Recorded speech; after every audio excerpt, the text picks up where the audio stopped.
Istilah autis seringkali digunakan secara enteng sebagai ejekan bagi orang yang terkesan antisosial. Namun, tidak banyak orang sebenarnya mengerti apa itu sebenarnya autisme. Ketidakpahaman orang-orang mengenai autisme sebenarnya dapat dimengerti karena autisme sendiri tidak sesederhana yang dipikirkan banyak orang. Apakah autisme berarti orang yang sekedar kurang pandai bergaul? Ataukah orang yang mengalami keterbelakangan mental?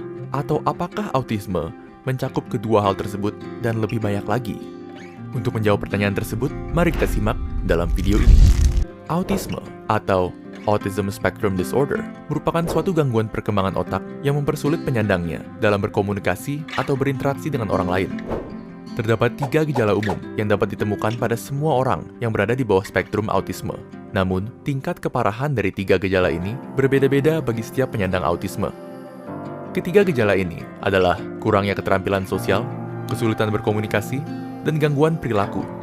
Mayoritas penyandang autisme memiliki kecenderungan untuk tidak merasa nyaman di keramaian, tidak merespon ketika dipanggil namanya, memiliki kesulitan untuk memahami perasaan orang lain, dan lain-lain.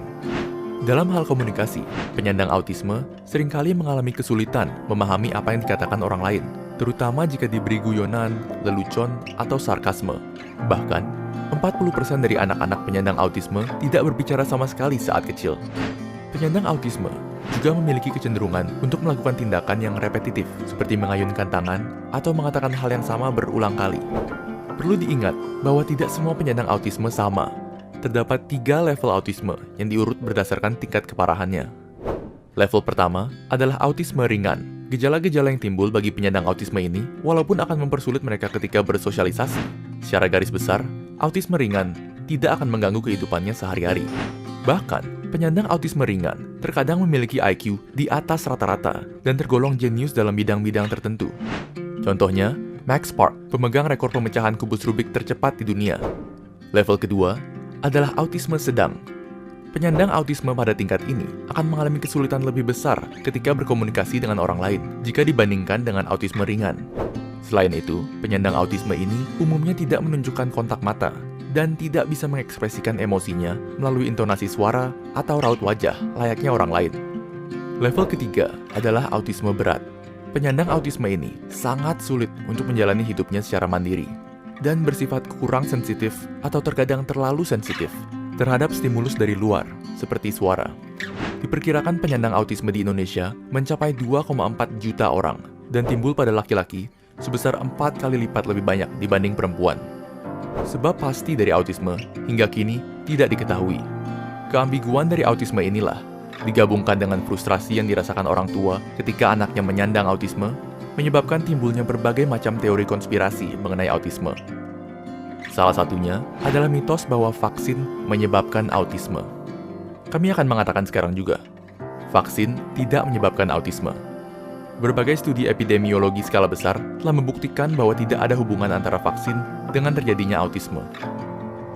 Besarnya peran genetik pada timbulnya autisme juga membuktikan bahwa seorang penyandang autisme kemungkinan besar terlahir dengan autisme. Autisme merupakan kondisi seumur hidup, namun hal ini bukan berarti penyandang autisme harus sengsara seumur hidupnya.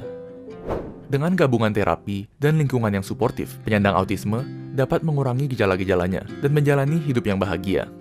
Hal terpenting yang perlu dilakukan orang tua adalah mengidentifikasikan autisme sejak dini, paling tidak sebelum anak masuk TK. Yang perlu dipahami oleh semua orang adalah cara berpikir dan cara seorang penyandang autisme memandang dunia luar berbeda. Dan berbeda bukan berarti salah. Begitu banyak orang berusaha untuk memaksa penyandang autisme untuk bersikap, dalam tanda kutip, normal. Namun, inilah yang normal bagi mereka untuk sekarang dan selamanya.